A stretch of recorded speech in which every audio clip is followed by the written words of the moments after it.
భద్రాద్రి సీతారామ కళ్యాణం అనేది మొత్తం ప్రపంచవ్యాప్తంగా ఎంతో ప్రసిద్ధి. కానీ అక్కడ జరుగుతున్నది ఏంటంటే వాస్తవానికి సీతారామ కళ్యాణం జరగడం లేదు. అక్కడ జరుగుతుంది లక్ష్మీనారాయణ కళ్యాణము. రామచంద్రుని సాక్షాత్ శ్రీరామచంద్రుని రామనారాయణగా పేరు మార్చి, అదేవిధంగా సీతమ్మ తల్లికి సీతా మహాలక్ష్మీదేవి అని పేరు మార్చి అక్కడ గోత్ర ప్రవర్లన్నీ మార్చేశారు. ఎందుకంటే రాముడు ఎంత ఆదర్శప్రాయుడంటే, నా తండ్రి దశరథ వచ్చినంత వరకు నేను వివాహం చేసుకోనని పట్టుపట్టినటువంటి ఆదర్శమూర్తి రాముడు. కాబట్టి సీతారామ కళ్యాణం గోత్ర ప్రవర్లు విడిచిపెట్టి వారి తల్లిదండ్రులు విస్మరించి లక్ష్మీనారాయణ కళ్యాణం అనేది భద్రాచలం జరుగుతుంది. అక్కడ భద్రాచలం అంటే రామదాస్ మనకు గుర్తొస్తారు.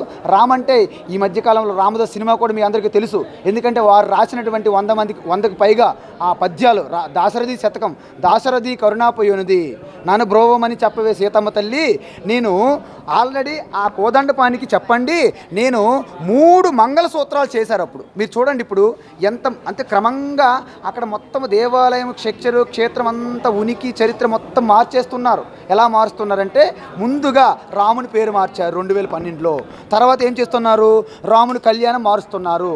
రాముడి యొక్క తల్లిదండ్రులతో సంబంధం లేదు, అంటే దాశరథి కౌశలికి ఎటువంటి సంబంధం లేనటువంటి రామనారాయణుడిగా అక్కడ ప్రతిష్ఠింప చేయాలని కుట్ర చేస్తున్నారు. ఈ విధంగా చేస్తూ తర్వాత లక్ష్మీనారాయణ కళ్యాణం చేసేస్తున్నారు. చేసిన తర్వాత మరుసటి రోజున నారాయణకి అయితే రాజ్యం లేదు కదా, పట్టాభిషేకం ఎవరు చేస్తారు, మళ్ళీ రాముడు కావాలి, మళ్ళీ రాముడు తీసుకొని కూర్చోబెడుతున్నారు. ఇదంతా కూడాను గ్రీన్ రూమ్కి వెళ్ళి మన స్టేజ్ ప్రోగ్రామ్ చేస్తారు. గ్రీన్ రూమ్కి వెళ్ళి కాస్ట్యూమ్స్ మార్చుకొని ఇంకోళ్ళు వస్తున్నారు. అంటే ముందు రోజు కళ్యాణం ముందు రోజు సీతారాములకు చూపెడుతున్నారు కాస్ట్యూమ్స్, కళ్యాణం చేసేటప్పుడు లక్ష్మీనారాయణ చేస్తున్నారు. మరుసటి రోజున మళ్ళీ లక్ష్మీనారాయణ తీసి మళ్ళీ రాముని తీసుకొచ్చి పట్టాభిషేకం చేస్తున్నారు. ఇది ఎంత గందరగోళంగా ఉంటుంది చూడండి. ఎందుకంటే మన ఆస్థ, మన ఉనికి, మన చరిత్ర, మనకు ఆదర్శం, మనకు అన్ని నీతి నిజాయితీ సత్యం ధర్మం అన్నిటికీ మూలము శ్రీరామచంద్రుడు. ఎందుకు 16 గుణాలు కలిగి, ఇలాంటి అద్భుతమైన 16 గుణాల వల్లనే శ్రీరాముడు ఈ భరత జాతికి ఒక ఆదర్శప్రాయుడు. అందువలన మానవ రూపంలో ఉన్న మర్యాద పురుషోత్తముడు. అంటే శివ విష్ణు ఇలాంటి ద్వేషాలు పెట్టుకొని స్వార్థంగా పర్సనల్ గ్లెడ్జ్ పెట్టుకొని ఇలాగ భారతావనికి, భారతీయ సంస్కృతికి, సనాతన ధర్మకి ఎటువంటి విఘాతం కలగకూడదని ప్రార్థిస్తూ, ఎట్టి పరిస్థితుల్లో కూడాను ఈ యొక్క ఇష్యూ అనేది కోర్టులో ఉన్నది. కాకపోతే రిపోర్ట్ అనేది దేవాదాయ శాఖ వద్ద ఉన్నది. దేవాదాయ శాఖ వారు ఈ రిపోర్ట్ని వీలైన త్వరగా హైకోర్టు సబ్మిట్ చేయాలి. ఇదేంటి, ప్రభుత్వం చొరవ తీసుకోవాలి. సాక్షాత్ ముఖ్యమంత్రి వర్యులు దీన్ని చొరవ తీసుకొని ఇమ్మీడియట్లీ దేవాదాయ శాఖ అనేది ఆ యొక్క రిపోర్ట్ని, ఏదైతే 5 పండితులు కమిటీ చేశారు, ఆ రిపోర్ట్ అనేది మనకి హైకోర్టు సబ్మిట్ చేస్తే అక్కడ ఈశ్వరుడు చూస్తాడు. న్యాయదేవత సాక్షాత్తు మర్యాద పురుషోత్తముడు ఎన్ని బాధలు పడ్డాడు మీ అందరికీ తెలుసు.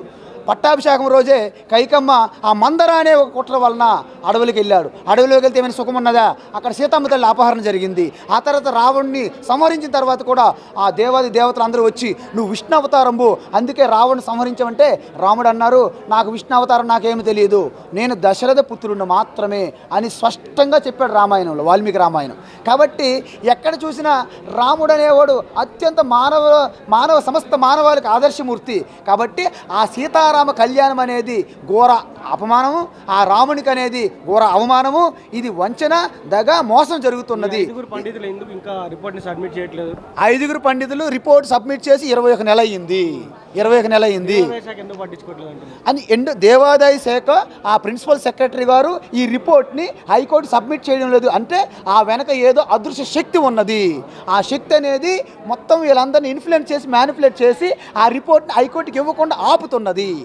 ఎందుకు ఇంకా వైష్ణవానికి శైవానికి ఇంకా నడుస్తుందంటారా యుద్ధం? ఇక్కడ వైష్ణవు శైవం అనేది లేదండి. ఎందుకంటే సనాతన ధర్మం ఇది, సనాతన ధర్మం. అందుకే భక్త రామదాసు, భక్త పోతన వీళ్ళంతా వైష్ణవులు కాదు, శైవులు కాదండి, వీళ్ళు సనాతన ధర్మం అండి.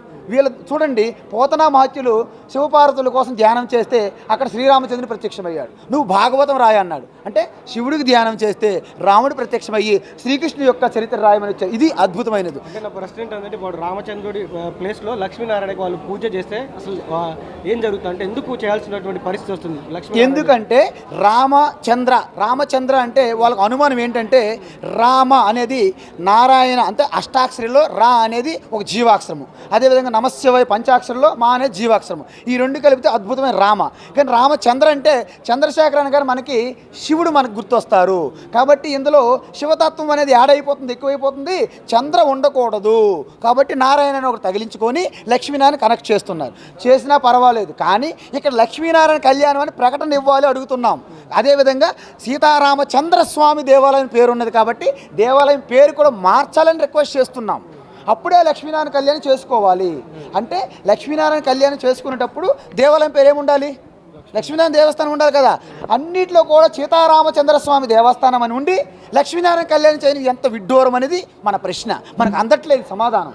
కాబట్టి వారే ఇవన్నీ తెలిసి చేశారా, తెలియచేశారా, ఎవరు దీనికి వెనకున్న నడిపిస్తున్న శక్తి ఏమిటి వాళ్ళే తెలుసుకొని రాముడికి అన్యాయం చేయొద్దు, రాముడికి అవమానం చేయొద్దు, రాముడికి అపచారం చేయొద్దు అని మాత్రమే మనం విన్నవించుకుంటున్నాం యాజ్ ఎ రామభక్తులుగా.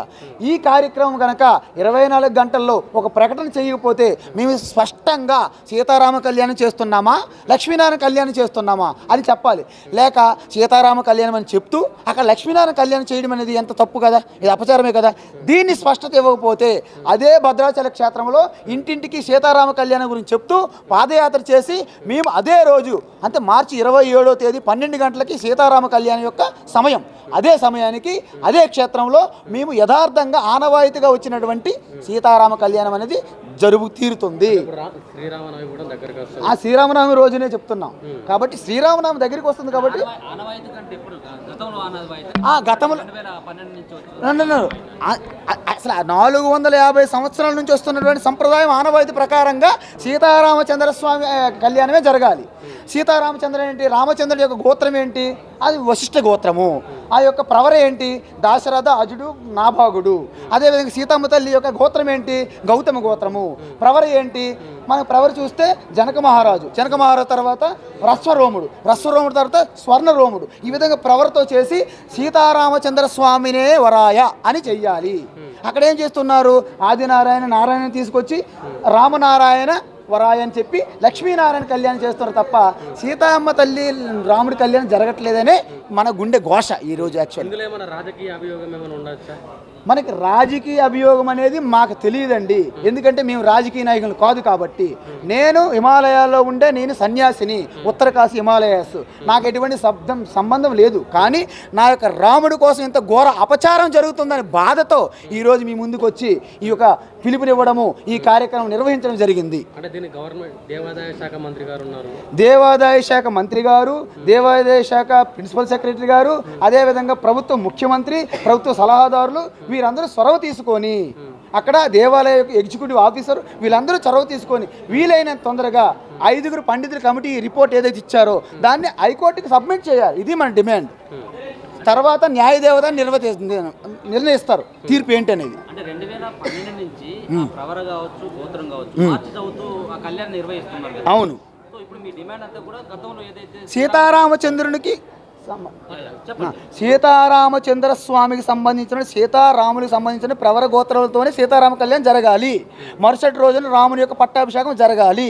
ఇప్పుడేం జరుగుతుంది, సీతారామ కళ్యాణం అని శుభలేఖలు కొట్టుతున్నారు, సీతారామ కళ్యాణం అని ప్రకటనలు ఇస్తున్నారు, అక్కడ లక్ష్మీనారాయణ కళ్యాణం చేస్తున్నారు. మరుసటి రోజు మళ్ళీ రాముని పట్టాభిషేకం చేస్తున్నారు. ఎందుకు, నారాయణకి రాజ్యం లేదు, పట్టాభిషేకం ఎలా చేస్తాము, క్షీర సముద్రంలో ఎక్కడ చేస్తారు, ప్రపంచంలో ఎక్కడ చేస్తారు, వ్యాపకమైన నారాయణని. మళ్ళీ అప్పుడు పట్టాభిషేకం రాముడు కావాలి, మళ్ళీ రాముని తీసుకొచ్చి కూర్చోబెడుతున్నారు. మీకు అర్థమవుతుంది కదా. పట్టాభిషేకం అప్పుడు లక్ష్మీనారాయణ చేసేస్తారు ఏదో కవర్ చేసుకొని, కానీ కళ్యాణం పట్టాభిషేకంలో మాత్రము రాముడు కావాలి. అక్కడ ఉన్నటువంటి అర్చకుల పని అయితే లేకపోతే ఇంకెవరైనా అక్కడ ఉన్నవారు అర్చకులు అందరూ కూడా దీనిలో ఈ ప్రణాళికలో జరుగుతుంది క్రమంగా స్టెప్ బై స్టెప్.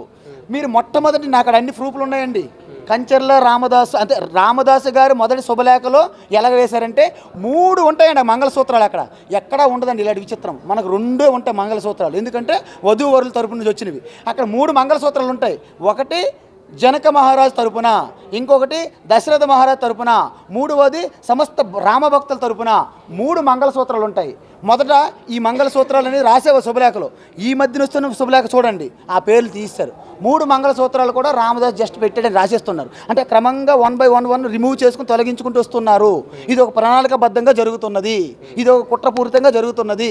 ఇక్కడ రామచంద్ర స్వామి ఉండకూడదు, ఇక్కడ లక్ష్మీనారాయణ రామనారాయణ పేరుతో ఉండాలి అనే ఒక వాళ్ళ యొక్క ఉద్దేశం. 5 కమిటీలతో కూడినటువంటి వాళ్ళంతా కూడా ఆల్రెడీ రిపోర్ట్ దేవాదాయ శాఖకి ఇచ్చేశారు. ఎందుకు కోర్టు దగ్గరికి ఎందుకు వెళ్లకుండా ఆలస్యం? వాళ్ళు ఆపుతున్నారు. ఎవరు?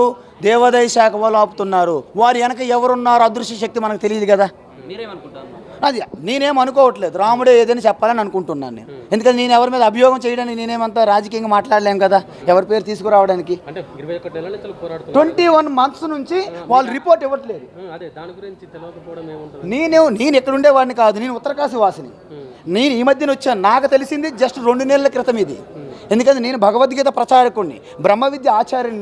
నేను ఉపనిషత్తులు భగవద్గీత బోధిస్తుంటాను. నేను ఇలా టెంపుళ్ళు ఇలాంటి క్షేత్రాల కోసం తిరిగేవాడిని కాదు. నన్ను మీరు ఎప్పుడు చూడకపోయి ఉంటారు కూడా చాలామంది. కాబట్టి నాకు తెలిసింది ఇప్పుడు. కాబట్టి ఇప్పుడు ఇలాంటి మనలోనే ఇలాంటి పొరపాట్లు, అనేక రకాలైన అపరాధాలు, అన్యాయాలు, అధర్మాలు జరుగుతున్నాయి. వీటిని చక్కదిద్దడానికి అతి త్వరలోనే రాబోయే శ్రీరామనవమికి ఏదో ఒక మనకి సమస్య పరిష్కారం కావాలని నేను ముందుకు వచ్చి మీకు పిలుపునివ్వడం జరిగింది. ఇప్పుడు హైకోర్టులో ఉన్నటువంటి అంశం కాబట్టి అక్కడ వరకు చేరి మళ్ళీ ఇప్పుడు సీతారామ కళ్యాణం 27వ తారీఖు ఏదో ఉన్నట్టుంది. అవును. సో అప్పటి వరకు తేల్చేటువంటి అవకాశం లేదు. ఇప్పుడు 23నే వాయిదా ఉన్నది.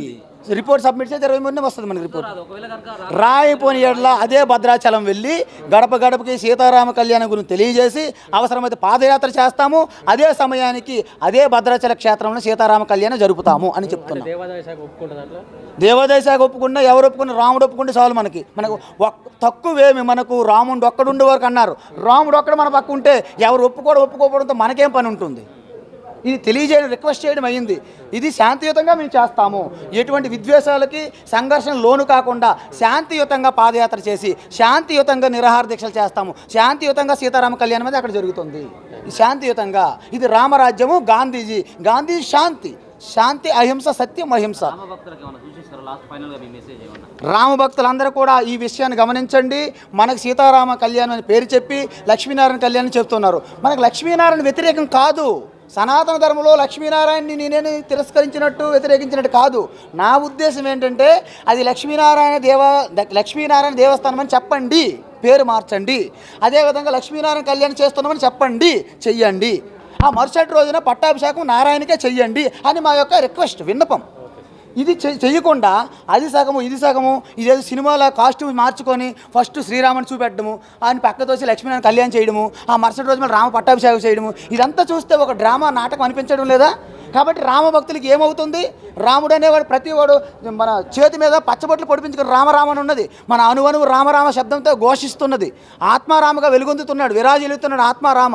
కాబట్టి రామభక్తులందరూ కూడా ఈ యొక్క సత్యాన్ని గ్రహించి ఇంతవరకు మనకు జరుగుతున్నటువంటి అన్యాయము, బురిడి కొట్టించే ఈ నాటకాలు, డ్రామాలకు తెరదీసి ఇప్పటికైనా ప్రతి ఒక్కరూ ఆ రామచేత నిర్వహించి ఎలాగైతే రామదండెల్లి ఎలాగైతే రావణ్ణి వధించి ఎలాగైతే సీతమ్మ తల్లి తీసుకొచ్చారో అదేవిధంగా ప్రతి ఒక్క రామ భక్తుడు కూడా ముందుకు వచ్చి బయటకు వచ్చి ఆ సీతారామ కళ్యాణ భద్రాద్రి క్షేత్రంలో జరిపించాలని మీ అందరికీ పిలుపునిస్తూ జై శ్రీరామ్.